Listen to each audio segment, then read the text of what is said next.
এই ঘটনা আমারও চোখে পড়েছে। অন্য 10 জনের মতো আমি বিচলিত হয়েছি এবং ব্যথিত হয়েছি। আমরা কোথায় যাচ্ছি?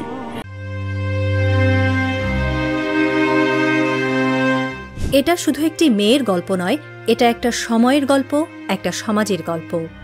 যে সমাজে সন্তানের চোখে সবচেয়ে বড় অপরাধী হয়ে ওঠেন তার জন্মদাতা বাবা মা। 22 জুন 2025 এই তারিখটা হয়তো বাংলাদেশের অনেক পরিবারের জন্য এক দুঃস্বপ্নের সূচনা। ইংলিশ মিডিয়াম শিক্ষার্থী মেহরিন আহমেদ যখন নিজের বাবা মায়ের বিরুদ্ধে আদালতে মামলা করলেন, তখন কেঁপে উঠেছিল পুরো দেশ। কিন্তু সবচেয়ে বড় ধাক্কাটা আসে তখন, যখন তিনি জনাকীর্ণ আদালতে দাঁড়িয়ে বললেন, ক্রিমিনাল, অপরাধী।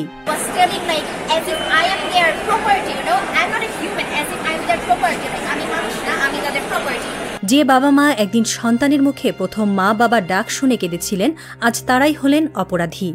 দেশ যখন এই বিতর্কে বিভক্ত, ঠিক তখনই 14 জুলাই সোমবার এক বৃষ্টি ভেজা দিনে কলম ধরলেন দেশের কোটি মানুষের প্রিয় ব্যক্তিত্ব শায়খ আহমদুল্লাহ। নিজের ভেরিফাইড ফেসবুক পেজে তিনি যা লিখলেন তা শুধু একটি স্ট্যাটাস ছিল না, ছিল এক বাবার হাহাকার, এক সমাজের জন্য সতর্কবার্তা। এই বৃষ্টিস্নাত দিনে ইংলিশ মিডিয়াম পড়ুয়া আলোচিত সেই মেয়েটির বাবা মার কথা ভাবছি। নিশ্চয়ই বুকে জমানো সবটুকু আবেগ, ভালোবাসা ও মমতা দিয়ে তারা মেয়েটিকে বড় করছিলেন। শায়খ আহমদুল্লাহ আমাদের কল্পনার চোখে সেই দৃশ্যগুলো এঁকে দিয়েছেন।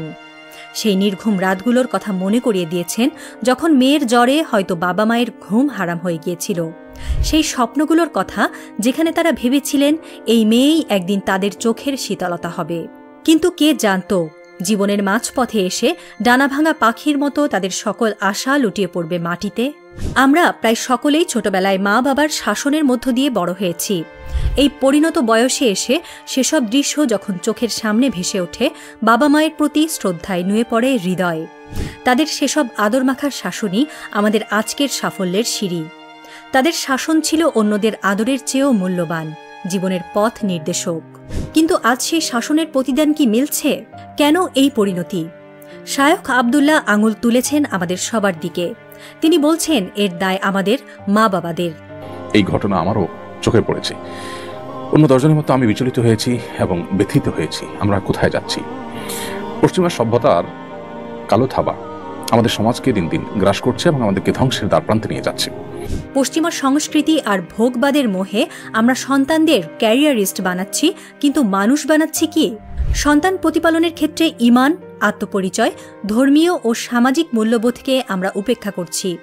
ফলে একটা সময় আমাদের সন্তানরা হয়ে উঠছে স্বেচ্ছাচারী, উশৃঙ্খল, বেপরোয়া, যার সর্বশেষ পরিণতি আমরা দেখলাম।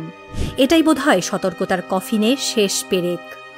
এরপরও যদি আমরা না শুধরাই, পড়াশোনার পাশাপাশি সন্তানকে আত্মপরিচয় ও মূল্যবোধ না শেখাই, তবে আফসোস, হতাশা ও স্বপ্নভঙ্গের বেদনাই হবে আমাদের চিরসাথী।